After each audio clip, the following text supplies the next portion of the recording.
এই পৃথিবীতে সবার সাথে যে ভালো ব্যবহার করে, মুখের উপর না বলতে পারে না, একবার বললেই কোনো কাজ সে হাসি মুখে করে দেয়, বিপদে আপদে যে মানুষের পাশে এসে দাঁড়ায়, ভালোবাসা দিয়ে মানুষকে আপন করে নেয়, সে মানুষটা ভেবেছিল পৃথিবীর প্রত্যেকটা মানুষ হয়তো তাকে মাথায় করে রাখবে। তারপর একদিন সে টের পেল ভালোবাসা দিয়ে, ভালো ব্যবহার দিয়ে, বিনয় দিয়ে এই পৃথিবীতে জেতা সহজ নয়। কারণ ভালোবাসা, সততা, সহযোগিতা, বিনয়ের মতো মহৎ গুণগুলোকে মানুষ ভেবে নেয় ওগুলো তার দুর্বলতা। চোখের উপর দিয়ে সত্যির আবরণটা যেদিন খসে পড়ল, সেদিন সে দেখল এই পৃথিবীতে সে একদম একা। সরলতার সুযোগ নিয়ে মানুষ সবার আগে তাকেই ঠকিয়ে দিয়ে চলে গেছে। ভালো ব্যবহার করে সে বুঝে গেল সহজ সরল মানুষগুলোকে সবার আগে পেশা যায়। নরম সুরে যে কথা বলে, অধ্যত দিয়ে তাকেই সবার আগে দমিয়ে দেয়া হয়। কথার পিঠে যে কড়া জবাব দিতে পারে না, উল্টো তাকে আগামী দিনের আসামি বানানো হয়। দোষ না করেও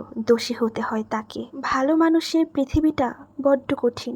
কি জানি ঈশ্বরের এ কেমন বিচার। তিনি নরম হৃদয় দিয়েছেন, উজাড় করে ভালোবাসা বিলিয়ে দিতেও শিখিয়েছেন, কিন্তু হৃদয় ক্ষত হলে সেই ভাঙা হৃদয়ে প্রলেপ লাগানোর মতো কোনো মলম তিনি দেননি।